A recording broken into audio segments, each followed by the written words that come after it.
Chasing comes from a vibration of lack. Anything that stems from lack carries an energy that gradually repels what you want. Have you noticed that the more you crave something, the more it slips away?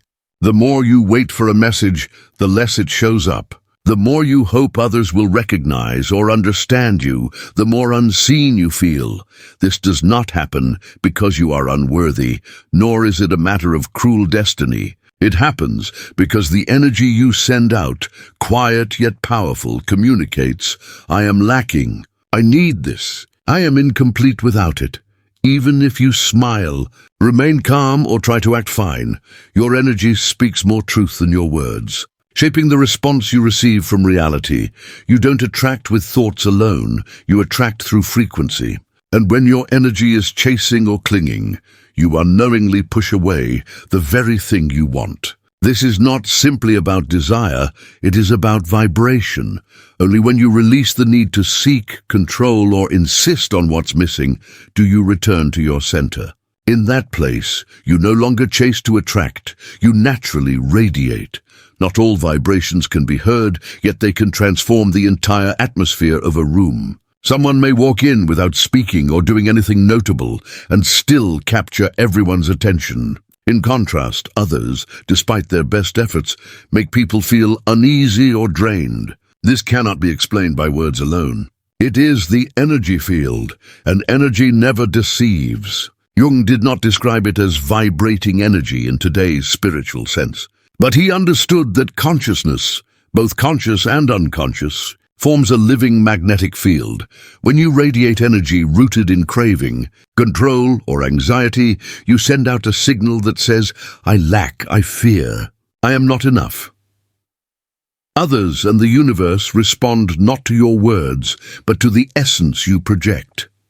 In analytical psychology, Carl Jung explained that every desire emerging from a wounded ego activates the shadow. The shadow is not only the negative side, it includes all the parts of ourselves we deny, avoid, or fail to acknowledge. For example, when you seek love out of fear of loneliness, you act from the belief that you cannot be whole alone. When you chase success from a sense of unworthiness, your motivation arises from inner wounds rather than true passion. Jung described this as projection, the unconscious mind casting unintegrated aspects of the self onto the external world. He wrote that projection reshapes reality into a reflection of our hidden selves. Thus, the world mirrors not just reality but also our unseen wounds. Consider entering a new relationship. On the surface, you appear confident, content, and independent. Yet inside, you constantly check your phone, wait for replies, and imagine endless scenarios. If the other person does not respond as expected, this reveals a vibration of lack. Even in silence, that energy radiates, and the other person perceives it through your gaze, your heartbeat, and the pauses between your words. Gradually they withdraw, not because of dislike, but to avoid being consumed by energy that demands completion. Jung once wrote, "Until you make the unconscious conscious, it will direct your life, and you will call it fate. Until you uncover the real motives behind your actions, they will continue to control you, disguised as destiny." Many people attempt to attract what they want through affirmations, visualization, and the law of attraction. Yet they overlook a vital truth. It is not your desires that attract, it is your being. If your core energy stems from fear, insecurity, or a sense of lack, you continuously send the signal, I don't have, I'm not enough.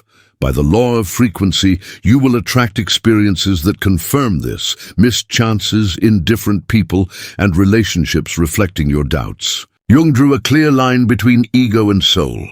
The ego wants to control, plan, own, and prove.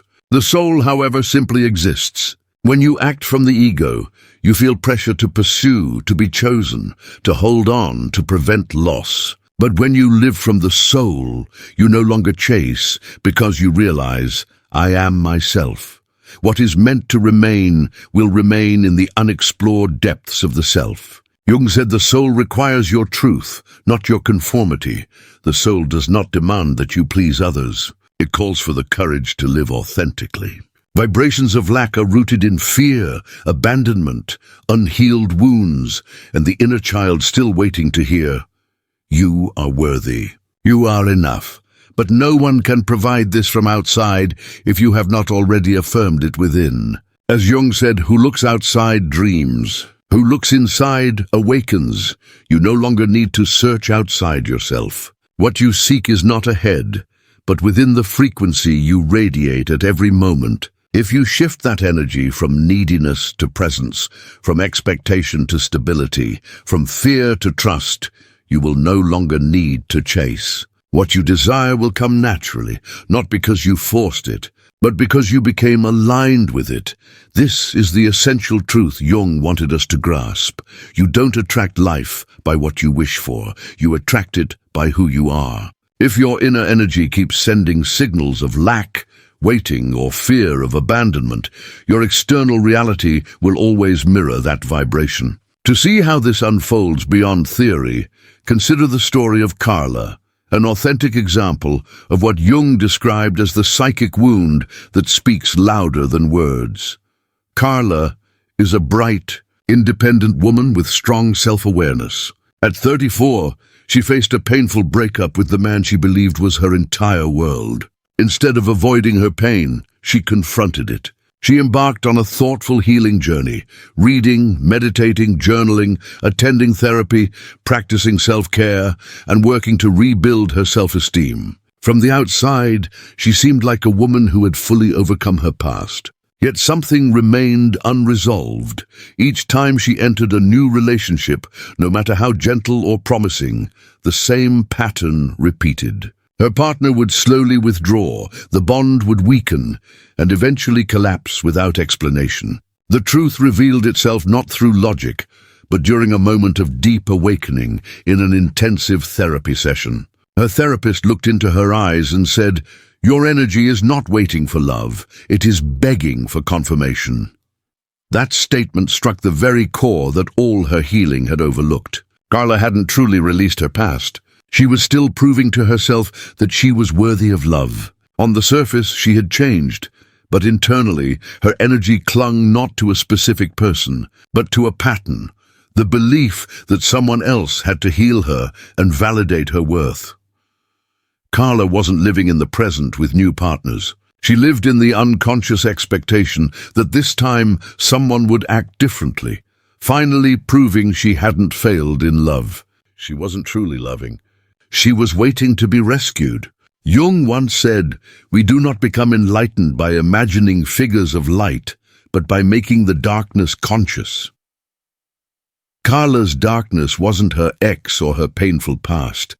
It was the unconscious belief that she would never be whole unless chosen by another. This explained why her healing actions, though positive, carried a hidden desperation. It wasn't genuine self-love. It was disguised control. "I'll love myself only if someone confirms I am lovable." But energy doesn't follow conditions. Your vibration doesn't care about the checklist you've completed. It responds only to who you truly are. For Carla, reality kept echoing one lesson. When you demand confirmation, you emit the vibration of "I am not enough." And the universe, as Jung emphasized, doesn't respond to what you want. It responds to who you are. The greatest privilege of life is becoming your true self. But if you still need another's approval, you remain a shadow chasing an image. After that session, Carla didn't try harder to be loved. She shifted her mindset. She didn't suppress her feelings. She learned to observe them. Whenever she caught herself expecting too soon, she asked, "Am I loving this person, or am I waiting for them to prove I am enough?" That awareness marked a turning point, not by loving less or moving slower, but by loving from a place of completeness. From then on, her energy no longer pleaded for validation. She stopped vibrating on the frequency of "choose me so I can be me." She had chosen herself. And once you choose yourself, the world is no longer something to be saved. It becomes a place to live, share, and shine. No chasing, no waiting, no proving, just being present. As Jung wrote in Memories, Dreams, Reflections, the most terrifying thing is to accept oneself completely. The real fear is not rejection, but daring to accept yourself fully. And once you do, you no longer seek confirmation. You radiate wholeness. You become a field of abundance, free of lack. And that is when all you've been searching for begins to find you. When she stopped seeking validation from others, her way of loving not only shifted, but deepened. She faced the inner forces truly shaping her life. All of our experiences, whether relationships, disappointments, or recurring emotional cycles, come from the psychological energy field that arises from the deepest part of the self. In analytical psychology, Jung made a clear distinction between desires driven by the ego and the call of the self. When the ego seeks something, not from love but from emptiness, it unconsciously awakens the unhealed and unacknowledged parts of the mind, what Jung called the shadow. These parts don't disappear simply because you think positively. The more they are denied, the more they influence the energy you project. The harder you try to become something you are not, the more you turn into a reflection of your shadow, not because you are false, but because you haven't faced the real root of desire, inner lack. Consider this.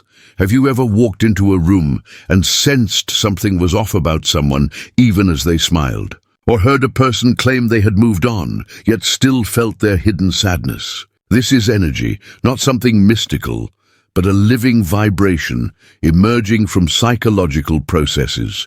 Jung believed consciousness is more than words or thoughts. It includes emotionally charged images stored in the unconscious, radiating outward like a frequency. He wrote that the psyche is essentially made of images, functioning as a self-regulating system. Drop a like in the comments if you've ever felt someone's energy simply by their presence. Keep listening, because this realization could transform the way you connect with yourself. This explains why, even if you say, "I'm fine, I've let go," or "I feel confident," others may still sense the truth. If your inner vibration is unsettled, your ego can speak. But energy cannot lie. The danger comes when the ego, acting from fear, masks itself with positive labels like "I'm just trying" or "I'm in love."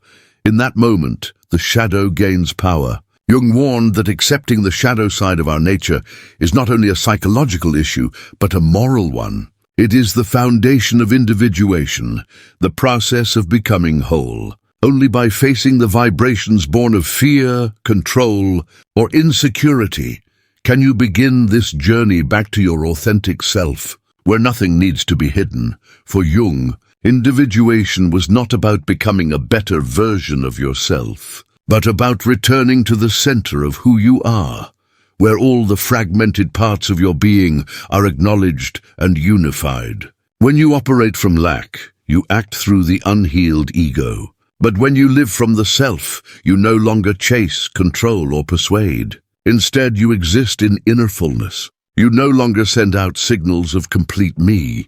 Instead, you radiate the quiet truth: I am myself and I am enough. Ask yourself, are you living from your center, or are you broadcasting a call for others to prove your worth? Share your thoughts in the comments, because awareness is the first step to transforming the energy you carry. Jung saw a subtle truth early on. People are not drawn to you for what you do, but for the energy you unconsciously radiate. If that energy stems from unresolved darkness, you will attract those who trigger your wounds, not to harm you, but to show you what still needs healing. In Ion, Jung wrote that the self is not only the center but also the totality, embracing both consciousness and the unconscious, both light and shadow within you. So if you've ever wondered why you meet the same kind of person repeatedly or feel misunderstood despite your efforts, the answer may not lie in what you think about yourself, but in the frequency you emit. True transformation begins when you turn inward, not to hide or fix yourself, but to integrate every part of who you are. This is the wholeness Jung described, where no desperate signal is needed because you naturally transmit truth. Are you ready to return to your center?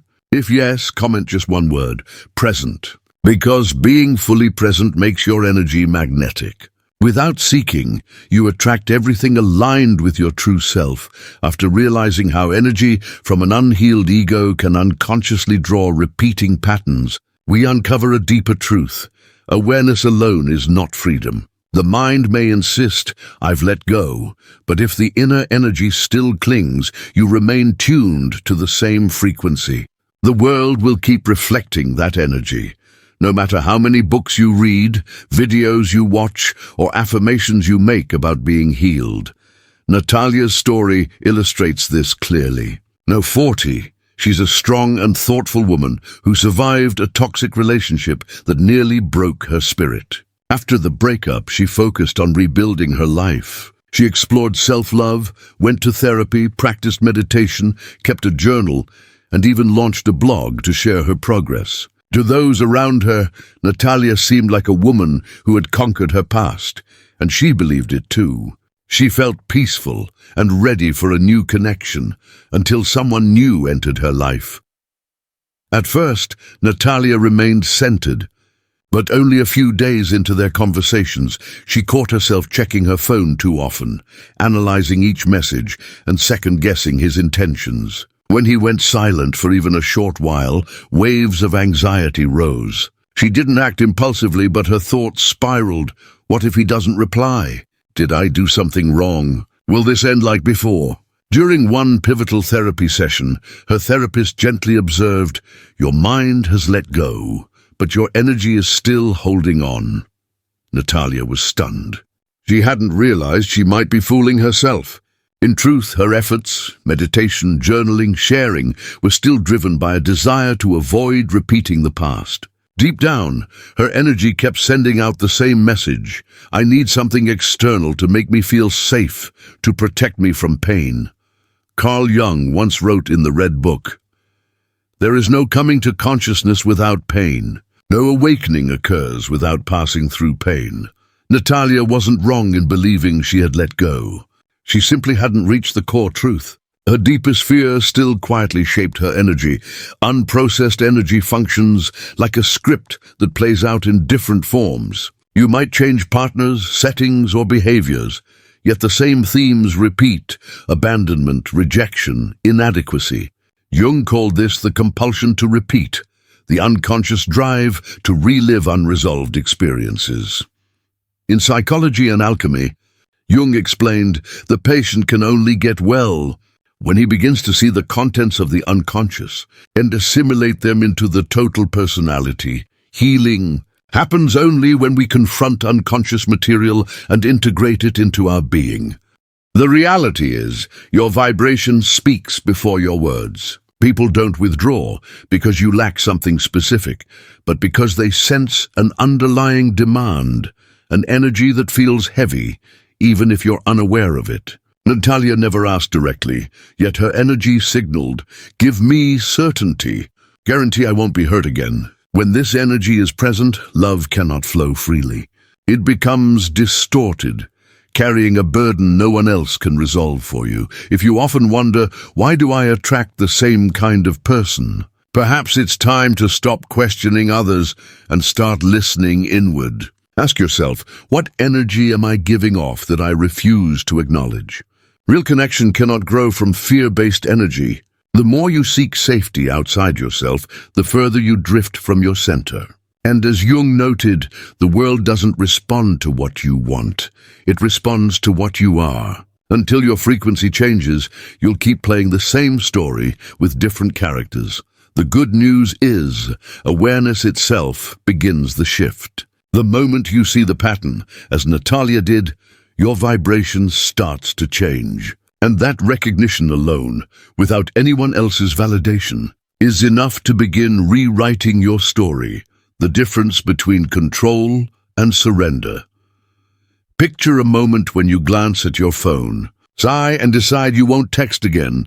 You convince yourself you're fine. Yet a few minutes later you secretly unlock it, hoping for a message, a sign that someone still cares. Outwardly, you claim to be letting go. Inwardly, your whole system is on edge. That is not peace. That is control dressed as silence. At this meeting point between mature composure and hidden attachment lies a tough but transformative lesson. Control is not strength, it is the survival reflex of an unhealed ego. Natalia discovered this not through theory, but through the experience of her own body, her energy, and her way of meeting uncertainty. That is when she touched the deeper truth. The distinction between control and surrender is not learned in words, but lived as an inner shift. We often confuse control with power, taking action to keep things intact. In reality, control is contraction, fear wrapped in a logical excuse. It is the ego's attempt to manage uncertainty through constant analysis, intervention, or even feigned indifference. Jung taught that the ego tries to control what the soul has not yet embraced. That disguise of logic makes control a wound, not strength. You act not from confidence, but from fear you refuse to name. Imagine beginning a relationship and noticing the other person texts less for a day. Instantly, you feel you must respond. Do you text first to feel secure? Stay silent just to test if they notice. Ask indirect questions to gauge their mood. None of these actions are inherently wrong. What matters is the state driving them. If they come from an inability to tolerate uncertainty, you are not connecting, you are controlling. Jung emphasized that beneath behavior lies motive. He wrote that when inner conflict stays unconscious, it appears outside as fate. If you do not see how fear of losing control governs you, you will continue to attract situations that force you to control until you collapse or awaken. The choice is clear. Live from your center or live from the fear of abandonment. Awareness is the first step to releasing, not exhaustion. Surrender is not passivity, nor waiting for miracles. It is the most powerful act of a mind at rest. It is when you stop forcing reality to follow an ego's script. When you stop monitoring, steering, or editing life because you trust that what is truly yours arrives without struggle, and what is not only brings suffering if held. A clear example is Lena's healing journey. At the start of a relationship, everything felt smooth. But soon, every pause in her partner's replies triggered overthinking. She dissected every word, every silence. Outwardly, she blamed nothing. Inwardly, she suffocated both herself and her partner with tension. Over time, the connection grew heavy. When she asked why, her partner could only say something felt off. Lena realized it wasn't about him. It was her own control disguised as understanding. Jung never described letting go as a quick method, but as maturity itself. He taught that surrender is not weakness, but the courage to stop fighting with yourself. It is when you no longer need certainty to feel safe, another's reaction to feel loved, or control to shield you from loss. If you find yourself clinging to avoid pain, remember, control does not protect you. It only distances you from truly living. Sometimes the most important act is to stand still, to feel what you cling to from fear rather than love, and to do nothing but witness it. Perhaps you've recognized this in yourself, seeking reassurance under the name of connection. Now you have another option. Say, I am letting go. Choose to leave behind the energy of control and step into the magnetic state where life flows, not by force, but by trust, the power of presence. Surrender does not mean vanishing. Choosing not to control does not mean being passive. This leads us to a dimension few truly grasp, what Carl Jung called the true center of spiritual life, the power of presence. If control is action born from fear, presence is a way of being. It does not arise from doing, but from an inner state of calm that asks nothing from the world. It is an energy that neither chases nor defends, that does not seek approval. It simply exists. Presence is not measured by how many hours you meditate or how long you can remain silent. It is the living field of energy you radiate when your mind, body, and emotions stop running toward the future or clinging to the past. It is when you are here, free from worry, expectation, or hidden fear. Jung wrote in The Undiscovered Self that freedom only extends as far as our consciousness. Without presence, you remain caught in the unconscious realm of control, reacting rather than choosing. Think of someone whose mere arrival brings peace, safety, or renewed vitality. They may not be exceptionally attractive, outspoken, or eager to impress, yet they embody presence. That is its power. No strategies, no performance, yet the entire atmosphere shifts. When you are present with yourself, you don't need to create an impression. You are the impression. If you are still here, pause. Put down your phone and close your eyes for 5 seconds. Notice whether you are fully with me, or if your body sits still while your mind wanders elsewhere. This is a simple test of presence. If you notice you are not here, you are not alone. Presence is not born from intention, but from practice. Jung described individuation, the return to the center of the self, as moving through layers of illusion, wounds, and unconscious reflexes until only presence remains. In psychology and alchemy, he called the self a union of opposites par excellence. Only when you stop striving to be smarter, more likable, or more independent, can you rest as your whole, undivided self. A clear example comes from Daniela's story. For years, she repeated the same cycle, meeting someone new, feeling excitement, then letting anxiety take over. She analyzed every message and sought constant reassurance. The result was exhaustion, until she chose what she called radical stillness. She did not step away from life, but from reaction. She stopped chasing connection, stopped overthinking, and instead practiced presence each day, in her breath, heartbeat, and silence. She did not force herself to feel better. She simply showed up more authentically. Days passed, then weeks. Nothing dramatic happened, yet she noticed she no longer panicked when she didn't get a reply. She no longer clung to every small shift. Clarity replaced turmoil. The relationships that followed no longer repeated old patterns. There was no tension or struggle, because she was no longer drawn to chaos, but grounded by presence. So how does one cultivate presence? The answer is not a checklist. It is found in letting go of the need to do in order to become. Jung did not teach mechanical self-improvement. He invited us to live as the self already within us. He wrote that the privilege of a lifetime is to become who you truly are. Becoming is not about chasing something new, but pausing long enough to realize you have always been here.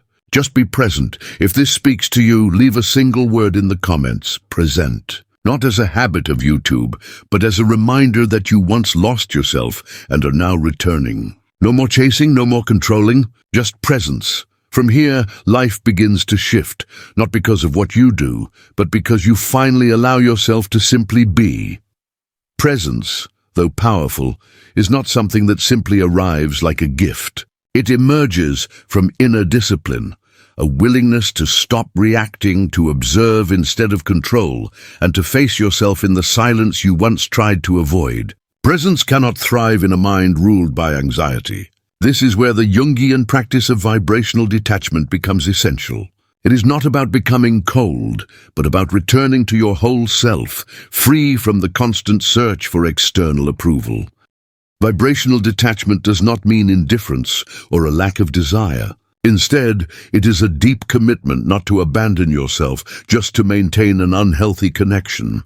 It begins with recognizing subtle signs that your actions come from a sense of lack. Not because you are weak, but because you have become accustomed to a dependent energy. This energy can shape every message, pause, and glance you offer.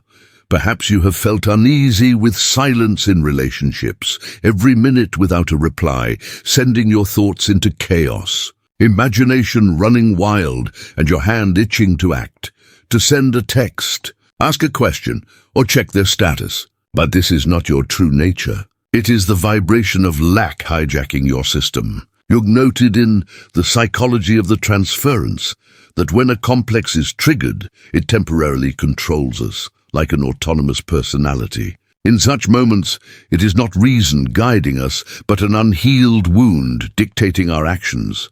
You may also struggle with not knowing what another person thinks or feels, constantly seeking reassurance or confirmation to feel safe. Yet this need does not come from the present moment.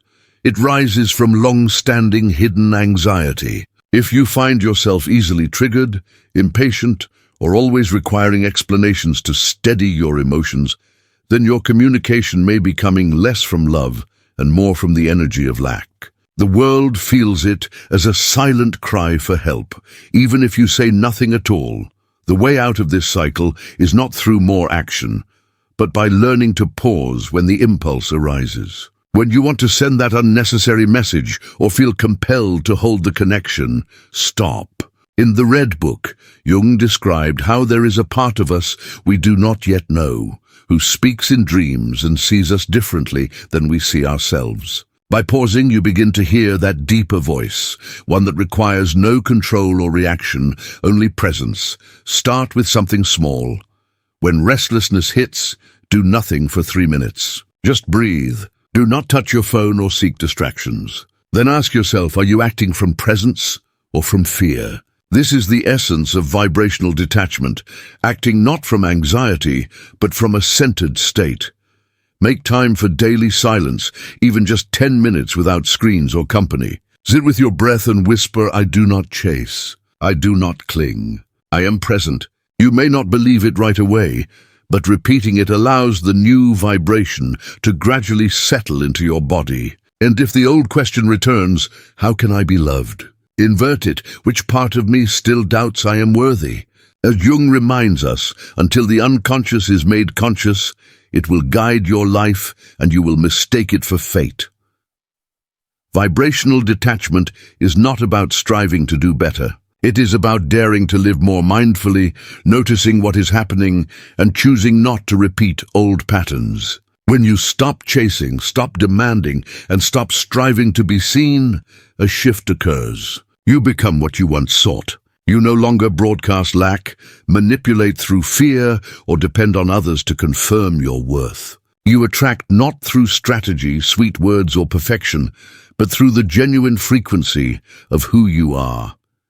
When you are fully present and no longer at odds with yourself, you radiate. You do not need to chase or try to attract. You simply live in alignment with your true vibration. Radiance comes not from effort, but from clarity and harmony with life's energy. By ending both the outward and inward pursuit, you remain anchored in truth. From this still point, you generate an undeniable presence, an ease that lets what doesn't belong fall away, while the right things naturally come to you. You don't need to become someone else. You need only to return to your center. Let stillness speak on your behalf. Allow your energy to arrive before you even step into a room. Let your inner fullness be the call the world cannot ignore. You no longer need to be chosen because you have chosen yourself. That is the vibration no one can resist. If these ideas resonate, if you feel the call to live authentically, to be free, and to heal from within, then stay connected. Subscribe and continue this journey of returning to yourself, where chasing ends, because all that truly matters has always been within you.